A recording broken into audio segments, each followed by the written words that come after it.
Helping Physical Education Majors to Embrace the Learning Process by Beth Hersman.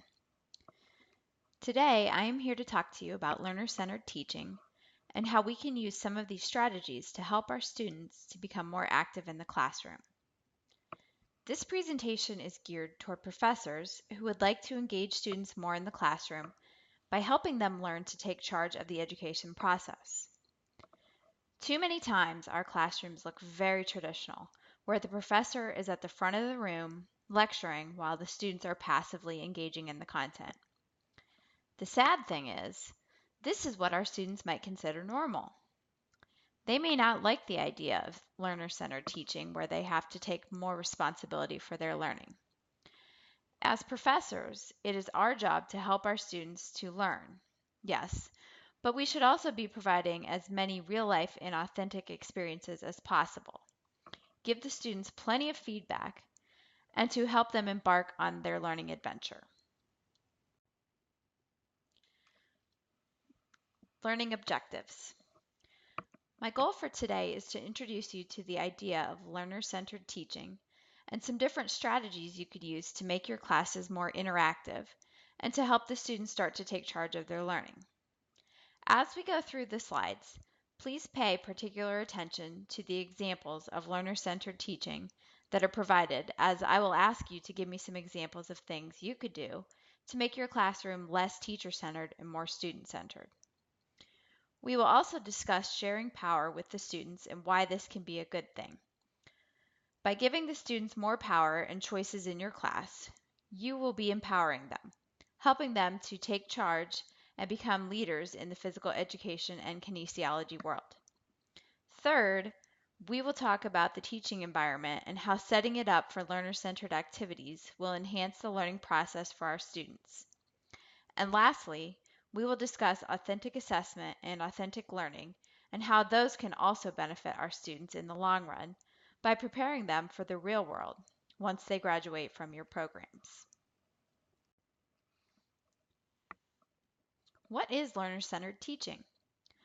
According to Doyle, the goal of learner-centered teaching is for us as their professors to develop and maintain an environment that is conducive to all students' learning. In this type of classroom, students will take an active role in the learning process by engaging with the material in an active way, whether through discussions, movement, or other activities we may design. The key is that the way the students engage with the material needs to be in a way that is meaningful to them and something they can consider useful to the learning process. Look at it this way. We can't expect an athlete to win the team MVP award by simply sitting and listening to the coach day in and day out. The athlete needs to get out on the court, on the field, or in the studio and practice in order to learn and get better. The same can be said in the classroom with our students. They need to take on an active role in the learning process if they are going to be able to remember what we teach them. Good news! We can get smarter.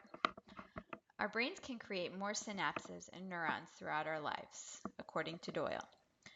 By challenging our brains to learn new information, we are allowing those neurons to develop. What has also been noted is that the information we pay attention to will cause the neuron growth, and not information that we are already used to because we do not need to pay attention to the things we already know. In addition, it has also been found that cognitive training is possible, but it does not improve overall brain function. Instead, it improves only the area we train.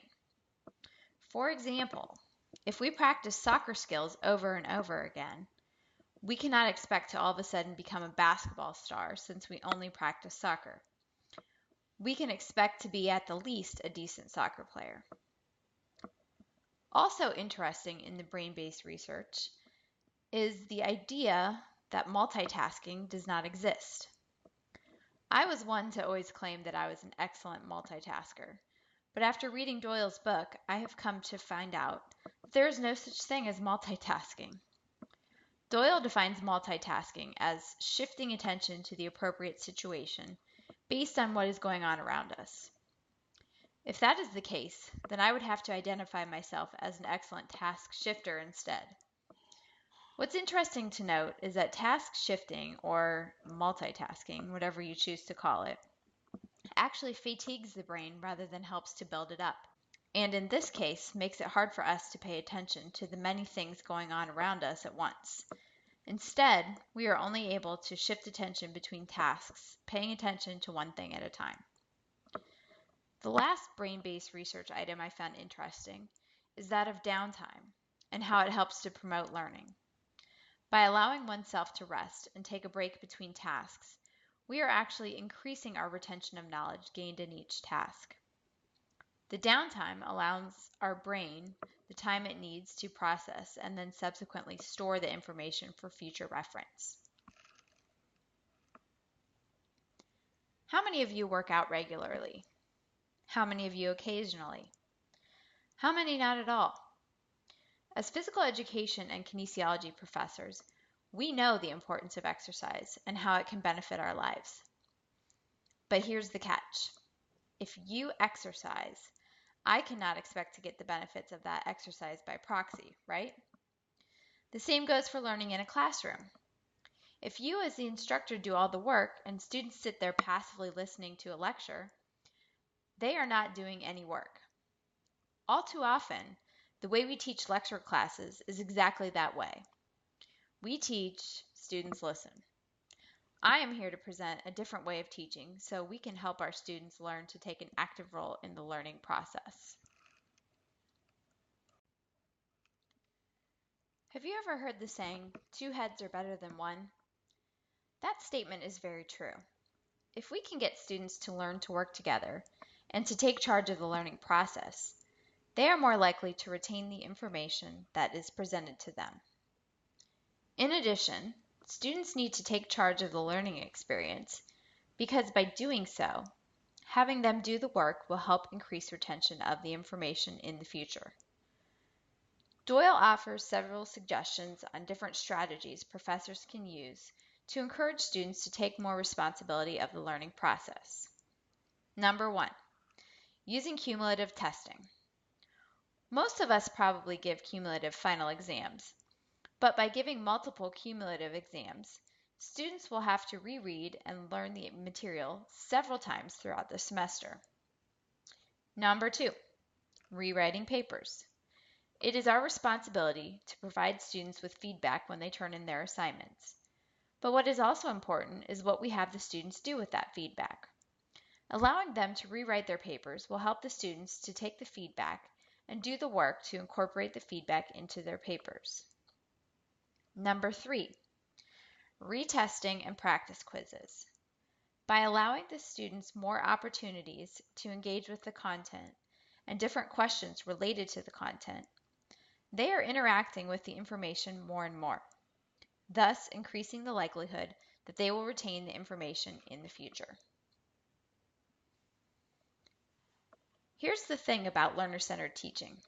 It requires more out of the students than what they are probably used to. This can become a problem because they are used to sitting back and listening to the teacher talk. In a learner-centered classroom, the students have to do work on a regular basis rather than once every few weeks as is customary in a teacher-centered classroom. Designing a more active setting in the classroom requires the teacher to plan ahead. It is important to consider things like the resources the students will need in order to make the learning experience more effective, or whether the students need feedback before engaging in the activities, during the activities, or following the activities, and what type of feedback works the best. As mentioned on the previous slide, having the students retest or rewrite papers based on the feedback you give will ensure that the students understand what they need to do to improve. Students can also be trained to give each other peer feedback, engaging them in discussions with others who may have differing views than they do. This teaches students to actively engage in conversations with others and to learn to respect others' views and opinions. Even though the students may resist at first and not want to be active in class, by making activities a common occurrence in your classes, the students will come to understand how important taking an active role in class is to their learning. Another thing we can do to help our students to embrace the learning process and start to take charge is to get to know them. Let them know we care about their education, because after all, that is why we do what we do. We want our students to learn. Now, I'm not necessarily suggesting we go run a Tough Mudder with our students, although that's not a bad idea, and I have been known to run races with my students on occasion. What is important is finding the things we have in common with our students, get to know them, their background, and what they want to do once they graduate from college. That will help us to do a better job at planning the learning experiences if we know what our students like or dislike and what their career goals are. Knowing these things will help us better relate to our students, and it will also show them that we care and want them to succeed. Doyle offers several suggestions on how we can build positive and respectful relationships with our students. First, treat them as if they were your own children. By taking a personal interest in the students and their lives, they are able to see firsthand that you really do care about them and how they feel. Second, allow the students choices in their learning process. This shows that we trust the students to make decisions and that we want them to use their talents to display their knowledge. Third, spend one-on-one time with the students whenever possible. Fourth, care about their personal and professional well-being. And fifth, do not assume they are doing less than desirable things on purpose. You cannot expect them to read your mind, so let them know what your expectations of them are. Doyle suggested several features or standards that teachers should always try to achieve. First, the classroom environment should be emotionally safe for all students to share their thoughts and opinions. It should be a judgment-free zone where students can work together and learn from each other. Second, professors should try to make sure that the work they assign is meaningful to the students. It is important that what we have the students do in our classes is not viewed as quote-unquote busy work. They need to see the real-world value of the assignments we give them, how these assignments will help them to be successful in their careers. Third, it is important that the students are able to see how they're progressing in the class. And this means we need to give prompt and specific feedback to our students as much as we can. Fourth, make the classroom environment conducive to learning. Create a caring classroom. Smile. Build a sense of togetherness with the students to develop that sense of community between all the learners in that community. Lastly, we are all familiar with best practices. We teach our students about them all the time. That's more than likely why you are all here at this conference, to learn something new that you can take back with you to your university.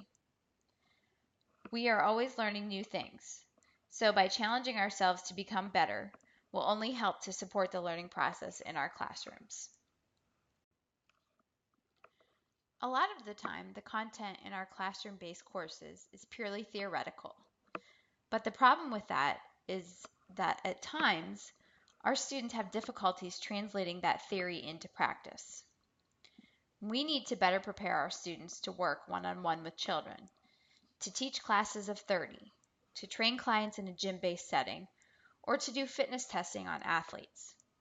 If these are the things we expect our students to be able to do when they graduate, they need to know how to do these things using different pieces of equipment or teaching different units of instruction rather than just telling them about these things in a lecture. Some things to keep in mind are, first, what we teach needs to be relevant to things they will do in the real world once they graduate and are working in their careers.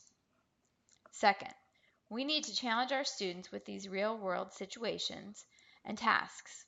Being out in the workforce will present many potential problems or issues our students will need to face head-on and deal with. So preparing them with different challenges will make them more experienced when they graduate. Third, we need to prepare them using an interdisciplinary approach. When our physical education majors go out into the schools, we expect them to teach lessons that integrate other subjects, and we should do the same. By emphasizing different disciplines such as teaching, science, and psychology, our students will be more well-rounded in their knowledge base. In addition, the more we can emphasize content in each class they take and tie that content to other classes, the higher likelihood that our students will remember that information. Fourth, we need to remember that our students are all individuals and each student learns differently. Some students are more analytical in how they look at their projects and then break things down into steps as they complete their work. Other students need to see an example of what we are looking for, while others need to hear the directions explained to them so they can make sure they understand what we are asking. It is not enough to assume that they understand our instructions. I have designed games, tasks, and assignments that I thought were very clear until I asked the students to do them. And then I found out that my great idea was not so great, or that I did not explain it well enough because the students did not do the task correctly. No matter what, our students need to see the relevance in what we ask them to do. It helps if the students are able to make that connection between theory and practice. It, in essence, validates what we are teaching them by tying the two things together.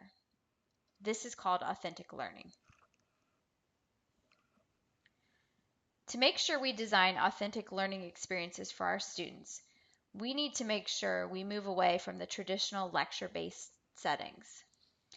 If we are trying to teach students to become physical activity leaders, teachers, and coaches, it makes sense that they would need to learn by doing rather than by listening. When using authentic assessment, we should design tasks that students will need to be able to do as they move into internships and beyond college when they are in their careers. In some cases, it makes sense to design tasks where the students are working together and being assessed as a part of a team, because this is how the working world is. It is also important to ask the students to then reflect on their work and to assess themselves, because as Doyle puts it, in the working world, people have criteria to meet when completing projects, and learning to reflect on their work is important if they are to improve the next time. The entire premise of learner-centered teaching is to help the learner, in this case the student, to be able to take responsibility for the work they do and to do that work well. This is exactly what they will have to do once they are in their first teaching or coaching jobs. The best way to assess our students, according to Doyle, is by using the professional standards they will be asked to uphold. For example, students should be familiar with the NASB physical education standards and should know how to assess their students on each standard using a variety of techniques and assessment tools. There are many examples of authentic assessment tools we should use with our students, and by doing so, we are modeling best practices and giving them ideas of how they can then assess their students in the future. Some examples of authentic assessment tools we can use are asking students to write a report, make an oral presentation on the report, interviews, skill or behavior checklists, or self and peer evaluations. These are all examples of things that are commonly seen in the workforce, so our students should be prepared adequately. There have been many times where I have encouraged my students to use cooperative games in their student teaching experiences. Too many times, physical education classes become extremely competitive and do not teach students how to work together to become a team. In the higher education setting, our goal is to help our students to be independent in the sense that they do not depend solely on us to guide them every step of the way anymore. Our goal is to also help our students to learn to be team players, because out in the real world, wherever they work, they will be a part of a team. It is not enough for us to simply give students a grade on their paper and expect them to learn or improve from seeing a number at the top of their paper. I remember my first quarter in doctoral school. I had the opportunity to take a class with a very highly regarded professor in the physical education world. I remember being so nervous the first time I turned in a paper to be graded in this class. And when I got the paper back, all I saw was a big fat C at the top. I had no idea what I did wrong, what was correct, or how to make a better grade for the next paper. Because trust me, a C was not acceptable for me. I've been in that situation, and I can share that with my students. I did not like it as a student. So when I return papers and tests, I make sure to give the students feedback on where they can improve the next time. One thing Doyle suggests is to have the students actually do something with the feedback you give them. Too many times I find myself spending countless hours providing my students with feedback, only to have them throw their papers away once they got them back. Doyle mentions the idea that giving meaningful feedback to students is the trademark of an effective facilitator of learning. So what do we have students do with our feedback? Normally, nothing. This is where the feedback stops. But what if we decided to have the students summarize the feedback we gave them to make sure they understand their score? Or if we had them turn in a second draft of the paper, ensuring they incorporated our feedback into their next draft. Peer feedback can also be helpful. If students know a peer is going to be looking at their papers, they will hopefully be more motivated to try harder the first time. Sometimes they don't care as much if the teacher is the only one to see their work. We also need to incorporate some of the authentic learning tools into this feedback process. If students are provided with a rubric ahead of time, they know what you are looking for. They know how they will be graded, and the use of a rubric can also guide peer feedback sessions.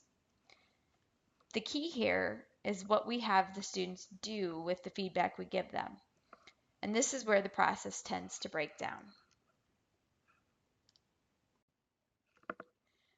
There are different ways a professor can give the students choices in the learning process. The reason we should do this is because it is the students' learning and not ours that is in question. Therefore, we should allow the students a say in how they learn and demonstrate that learning to the professor. This is what Doyle calls sharing power between the professor and the students. Look at it this way. The students will make choices about their learning no matter what we do, whether it is to study ahead for an exam or to cram last minute. We should provide them the opportunity to give input into various components of the class. This will help the students take more responsibility for their learning in the long run. One way to share power and give choices to the students is to allow them to work in small groups to come up with ideas on managerial things like attendance policies, grouping of students, assignment or paper topics, redoing assignments, learning outcomes, among others. This sharing of ideas helps the students to see the classroom as a community and not a teacher versus students mentality. If we are willing to share this power with our students, we are sending a very strong message to the students. I trust you and your opinion matters to me. This can be the greatest way to build camaraderie amongst the members of the class. I encourage you to think about policies, procedures, assignments, or content that you would be willing to ask the students' opinions on, and to then open it up to the class to think about what they would like to see happen. The best way to do that is in the form of a small group discussion, rather than as a discussion with the class as a whole. This way, students can work together to come up with a plan they think is acceptable, and they can share that plan with the class. Why would we want to do this? Doyle offers several rationales as to why allowing the students to make these choices is a good idea. Number one, as I mentioned, it is the students' learning, so they should have a say in how the learning occurs. Two, by sharing power, we are instilling a sense of ownership in the students. Three, this will help build a community between the professor and the students. And four, the responsibility will shift to the students. If they set some of the policies, they will take responsibility for their learning.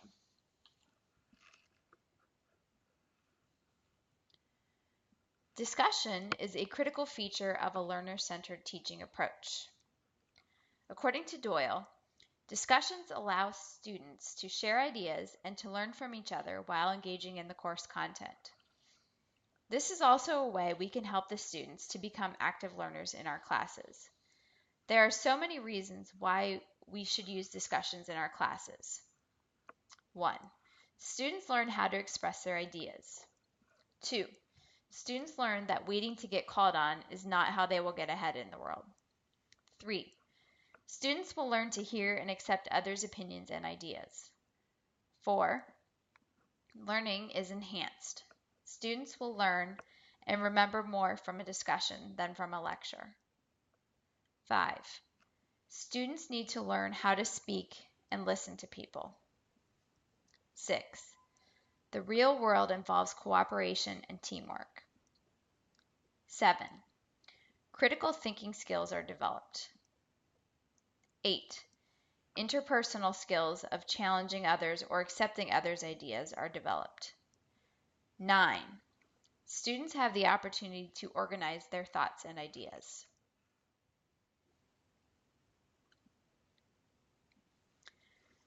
It is important to make sure we emphasize the importance of our discussion to our students. Once the discussion ends, we need to actually do something with the experience to show the students what they learned via discussion was important for them to know.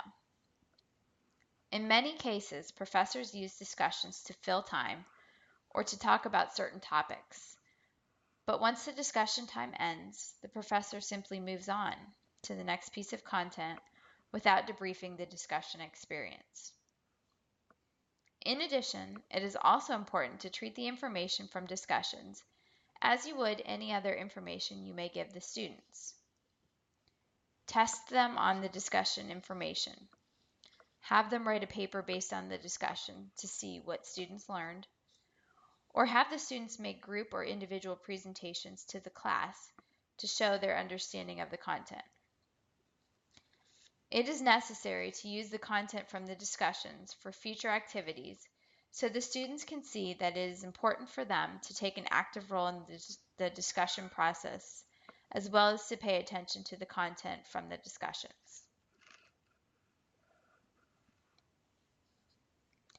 Students have been taught to sit and listen to the teacher. That's how they were taught to learn in most high school situations. Those situations involve passive learners, but what we want to promote is active learning in the classroom. In addition to regularly utilizing class and small group discussions, Doyle offers other ideas on how we can help students to enhance their learning. According to Doyle, there are several ways we can help students to remember the information we teach them. 1. We should teach students to study over a period of time rather than pulling all-nighters the night before an exam. By spacing out the study sessions, students will be more likely to remember the information in the long run. 2. Use cumulative tests and exams throughout the semester, not just for the final exam. By retesting the students' knowledge of the content multiple times, we are reinforcing the importance of the content and are also encouraging students to keep revisiting the information throughout the semester rather than forgetting the information that was on the first test because they quote-unquote don't need to remember it again. 3. Let students reflect. It is important to let the students make their own connections between the course information and their everyday lives. By reflecting, we are giving them that time to think and apply the knowledge we impart on them. 4. Have students explain the information in their own words. By asking students to never use direct quotes in writing papers or to write definitions in their own words, we are teaching them the importance of really knowing the concepts rather than spitting back information word for word from the text. If they are able to explain something in their own words or teach the concept to someone else, then it is safe to say they understand the information. 5. Use visuals. Think about what your PowerPoint presentations usually look like. Are there a lot of words? Bullet points? Using pictures or visual aids to help reinforce a tough concept will help students to visualize the concepts we are teaching them. In order to help our students to succeed in our classes, we need to make sure they focus on the information when they are studying, rather than attempting to multitask. They need to organize themselves and study well in advance of an exam. In addition, we can help them develop acronyms that stand for tough concepts to remember. Have them pay extra attention to the information we teach in the middle of the class period. Most of the time, students are awake and fully attentive at the beginning of the class, begin to drift off in the middle, and start to gather their things or listen for announcements at the end of class. Finally, again reinforcing that students need to rehearse the information and essentially be able to teach it to others will help ensure that they do understand the concepts. And encouraging them to vary their study routines will also help to keep the information fresh and new in their minds. The importance of sleep and exercise to the learning process cannot be ignored.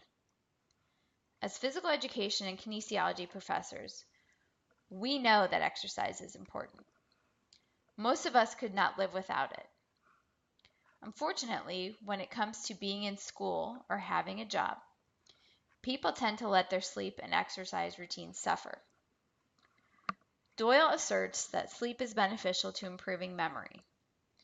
By sleeping at least 7 to 8 hours each night, students are giving their brains time to consolidate the information they learned and to commit that information to long-term memory, rather than keeping it in the short-term or working memory.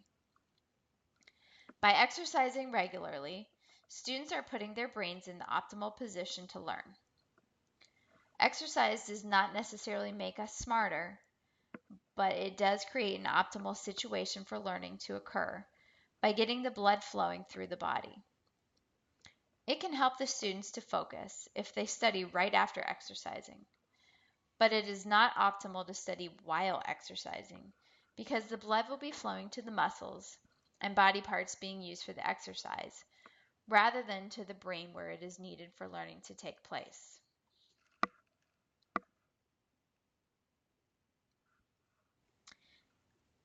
In summary, you should be able to explain and give an example of a learner-centered classroom in your area of expertise. Give an example of how sharing power with students can be beneficial for the learning process. You should also be able to explain what a teaching environment that is set up for optimal student learning might look like. And lastly, explain the role of authentic assessment in the higher education classroom.